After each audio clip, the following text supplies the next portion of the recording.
Bienvenue dans ce nouvel épisode du podcast J'aime la paperasse. Je suis ravie de vous retrouver une nouvelle fois pour parler administratif et évidemment gestion d'entreprise.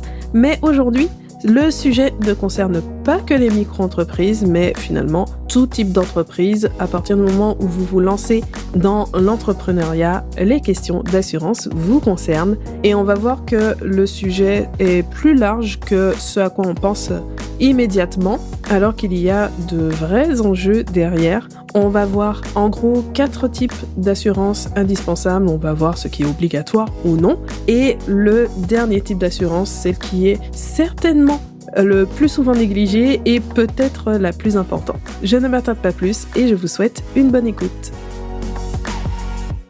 L'assurance, c'est une protection qu'on rechigne facilement à adopter parce qu'après tout, tant qu'il ne se passe rien, on a l'impression de payer encore et encore pour rien. Mais si on regarde les choses sous un autre angle, finalement, tant mieux pour vous si vous vous retrouvez dans cette situation, parce que ça veut dire que vous êtes passé à travers toutes les catastrophes qui pourraient vous arriver. Donc, tant mieux. Mais comme on ne sait pas de quoi est fait l'avenir, on va prendre le temps de se pencher sur les questions d'assurance, donc définir quelles assurances sont obligatoires en tant que travailleur indépendant, donc que vous soyez auto-entrepreneur ou pas, et lesquelles sont indispensables, même quand il n'y a pas d'obligation légale. Et donc, la première question à se poser, c'est de savoir si vous avez l'obligation de vous assurer. Là, je pense en particulier à la responsabilité civile professionnelle.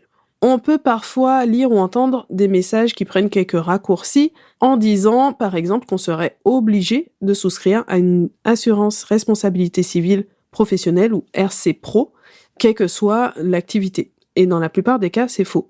Certaines activités ont effectivement cette obligation, donc ça va être le cas, par exemple, des professions libérales réglementées, mais pour rappel, la plupart de ces professions n'ont pas accès au statut d'auto-entrepreneur, à la micro-entreprise.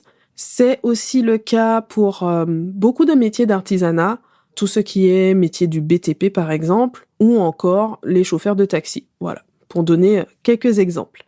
Mais même quand elle est facultative, elle reste recommandée parce que cette assurance va servir à couvrir les dommages, qu'il s'agisse de dommages matériels, immatériels, corporels, les dommages que vous pourriez causer à une personne dans le cadre de votre activité.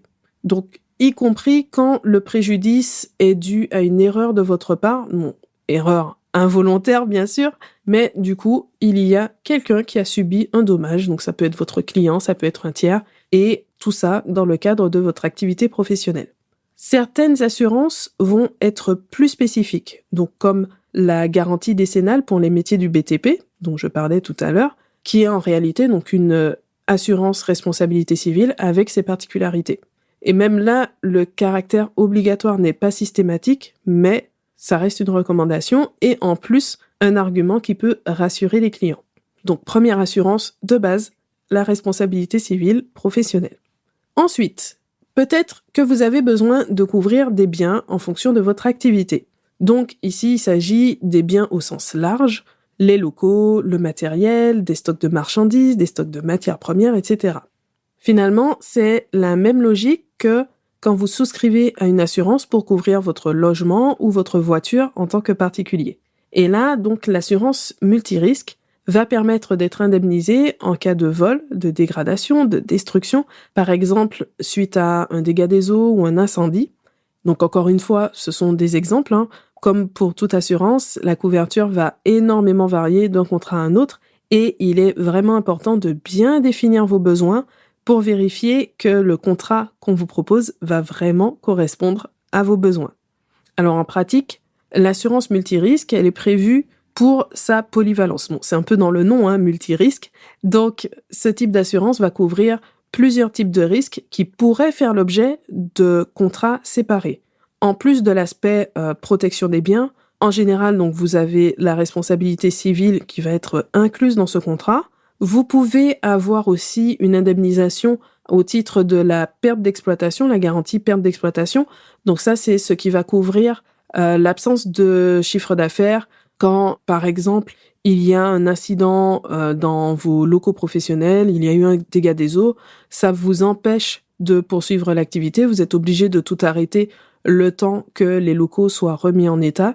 Et donc, du fait de cette période sans activité, vous avez une perte. Et donc là, ça permet de faire intervenir l'assurance pour compenser au moins partiellement cette perte.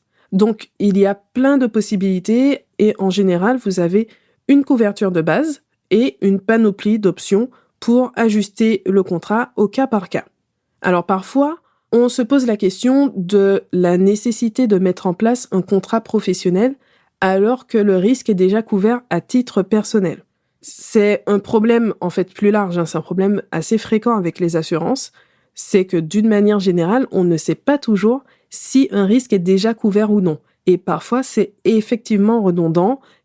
Il n'est vraiment pas rare qu'on prenne une assurance pour couvrir un risque bien précis et en fait, on a déjà des assurances, par exemple avec la carte bancaire, pour couvrir donc ce même risque. Je dis ça d'une manière très générale. Mais attention, dans le cas du pro et perso, il faut faire attention parce qu'on n'est pas forcément couvert du fait même que ce soit l'usage professionnel. Si on prend l'exemple du véhicule, vous avez acheté votre voiture, vous l'avez assurée, de toute façon c'est obligatoire, donc vous ne vous êtes pas posé trop de questions à ce moment-là. Vous utilisez votre voiture au quotidien pour faire vos courses, pour vous rendre à votre travail salarié, etc. Et puis, un beau jour, vous décidez de créer votre entreprise et vous utilisez donc ce même véhicule pour transporter des marchandises. Et donc, dans ce cas, il faut bien penser à vérifier votre contrat d'assurance et en général à mettre en place une extension de garantie ou une assurance complémentaire parce que, en règle générale, le contrat prévoit à la base uniquement les déplacements privés et les trajets domicile-travail. Ce qui veut dire que si vous ne faites rien, que vous gardez simplement le contrat que vous aviez déjà, vous risquez que l'assurance refuse votre prise en charge en cas de problème pendant un trajet professionnel. Donc là, on a vu le deuxième type de contrat, l'assurance multirisque. Ensuite, un autre type d'assurance, alors celui-là, en général, tout le monde y pense, c'est la complémentaire santé. Complémentaire santé, assurance santé, mutuelle. On va utiliser différents termes pour finalement le même type de protection. La différence entre la mutuelle et l'assurance se situe au niveau du statut de l'organisme qui va vous proposer le service, mais il n'y a pas d'impact vraiment sur l'offre en elle-même. Donc là, de quoi s'agit-il ? En général, ça c'est bien connu, mais on va quand même le voir. Donc l'objectif de la complémentaire santé, c'est de mieux couvrir les dépenses de santé. Dans le cas général, la sécurité sociale ne prend en charge qu'une partie des dépenses de santé. Donc par exemple, quand on va chez le généraliste, sur 25 € payés pour une consultation, la sécurité sociale rembourse normalement 16,50 € parce qu'il y a 1 € de franchise. Et donc le reste, c'est à votre charge. Ici, on a un écart de moins de 10 €. Mais quand il s'agit de consultations ou de soins spécialisés, d'hospitalisation, le reste à charge peut représenter des sommes importantes. Et donc, la complémentaire santé va venir réduire ou supprimer ce reste à charge sur les dépenses de santé. Après, comme toujours, tout va dépendre du niveau de prise en charge choisi et des dépenses concernées. Alors pourquoi c'est le type de contrat auquel tout le monde pense ? Déjà parce que on s'assure de la même façon en tant que salarié, donc tout le monde connaît le principe de la complémentaire santé, et aussi parce que même quand on n'a pas de problème de santé particulier, une hospitalisation, ça coûte très très cher. Ça se compte en milliers d'euros par jour, donc même avec 80% de prise en charge par la sécurité sociale, on peut vite se retrouver avec des frais très élevés. Et là, c'est un type de dépense, mais généralement, c'est le plus impressionnant parce que les sommes sont vraiment importantes. Donc, c'est ce qui fait qu'on considère comme indispensable ce type d'assurance, au moins pour assurer le remboursement de base avec l'hospitalisation. Par contre, certaines personnes pensent qu'un indépendant est moins bien couvert qu'un salarié pour absolument tout. Mais ce n'est pas le cas de la couverture santé. Vous avez droit au même niveau de prise en charge, ni plus ni moins. Donc, finalement, la question de la complémentaire santé n'a pas de rapport direct avec le fait d'être indépendant. Dans tous les cas, elle est facultative. Il va s'agir d'un choix personnel pour réduire les dépenses de santé courantes et aussi en cas d'accident de la vie. Et ça nous amène au dernier type d'assurance qu'on va voir aujourd'hui, la prévoyance. Là, c'est vraiment l'assurance qui est liée au statut de travailleur indépendant. Le terme de prévoyance peut concerner un champ assez large. Il peut y avoir la maladie, les accidents, l'invalidité ou encore le décès. Donc, on ne va pas aborder ici tous les cas de figure possibles dans lesquels on retrouve une notion de prévoyance, mais simplement une situation qui fait partie de la vie de tout travailleur, le cas où votre état de santé ne vous permet pas de travailler. Donc tout le monde connaît l'idée selon laquelle un indépendant n'aurait pas le droit de tomber malade. Je pourrais mettre des guillemets parce qu'on l'entend souvent comme ça, ou encore l'idée selon laquelle un indépendant n'aurait droit à rien en cas de maladie. Donc là, j'ai envie de souligner 3 choses. La première, certaines catégories de travailleurs indépendants ont droit aux indemnités journalières depuis longtemps. Là, je pense au cas des artisans, des commerçants, alors que pour d'autres, effectivement, notamment les professions libérales réglementées, c'est vraiment récent. On a la mise en place d'indemnités journalières qui date de juillet 2021. Donc, le calcul n'est pas forcément favorable. Il va fortement dépendre du chiffre d'affaires ou des revenus des périodes passées. Ça va entraîner une perte de revenus, mais c'est aussi le cas pour les salariés du privé, hein. Donc, oui, de toute façon, il va y avoir un impact. Les indemnités journalières ne sont pas là pour vous assurer le même niveau de revenus. Mais on ne peut pas dire d'une manière générale qu'un indépendant n'a droit à aucune prise en charge en cas d'arrêt maladie.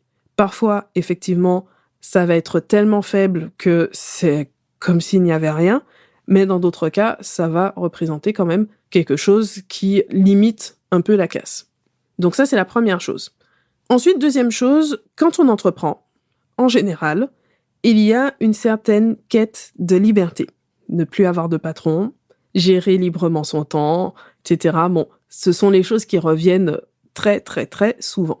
Et au fil du temps, souvent, on se retrouve à travailler beaucoup plus que dans notre ancienne vie salariée, parfois travailler beaucoup plus pour gagner beaucoup moins, et surtout en se sentant obligé de faire passer l'entreprise avant le reste, de ne jamais arrêter. Le but n'est pas de donner des leçons de morale. Vous savez, le but n'est jamais d'être dans le jugement, mais ici j'aimerais mettre une petite alerte, faire passer un message, parce que c'est toujours bon de remettre les choses dans leur contexte et de se demander si c'est vraiment notre vision de l'entrepreneuriat, si vraiment notre santé doit passer au second plan. Donc ça, c'est la deuxième chose. Et la troisième, finalement, si on veut rester dans un raisonnement qui favorise l'entreprise à 200%, où on estime que on ne peut pas s'arrêter, il faut y aller à fond, toujours plus, si on doit sacrifier sa santé, finalement, c'est contre-productif puisque au bout d'un moment, on risque d'être moins efficace, d'être moins apte à assurer sur le long terme. Donc, même dans cet état d'esprit, c'est toujours bon de prendre un minimum soin de sa santé. Je ferme la parenthèse. Donc, en bref, en tant que travailleur indépendant, on fait des choix, on établit des priorités, mais on a aussi le droit de prendre soin de nous et c'est aussi une manière indirecte de prendre soin de notre entreprise. Et c'est là que la prévoyance intervient. Face à l'insuffisance des indemnités journalières, vous pouvez vous assurer de votre côté, à titre personnel, pour avoir une couverture suffisante en cas d'arrêt de travail, qui soit lié à une maladie, à un accident ou une hospitalisation. Les prises en charge, évidemment, vont être très variables en fonction de votre situation, votre âge, votre santé, votre profession, les risques que vous voulez couvrir, vos revenus, les délais de franchise, ou encore le niveau de couverture que vous souhaitez. Si votre entreprise dépend directement de votre présence et que tout arrêt de travail va impacter vos revenus de manière significative, il faut donc penser à mettre en place un contrat de prévoyance pour vous sécuriser. Donc après, vous pouvez avoir besoin d'une assurance spécifique à votre activité, mais nous avons vu les principaux types de contrats d'assurance, donc avec la responsabilité civile professionnelle, l'assurance multirisque pour couvrir les biens, la complémentaire santé et la prévoyance. Cet épisode est terminé, j'espère qu'il vous a plu, qu'il vous a apporté des informations ou au moins un autre point de vue sur les questions d'assurance. Comme d'habitude, vous retrouvez la transcription complète de l'épisode sur j'aimelapaperasse.com. Vous avez tous les liens dans la description de l'épisode, les ressources sur le site. Et en attendant de vous retrouver dans un nouvel épisode, pensez à laisser un like ou un commentaire pour aider le podcast à se faire connaître. Merci et à bientôt!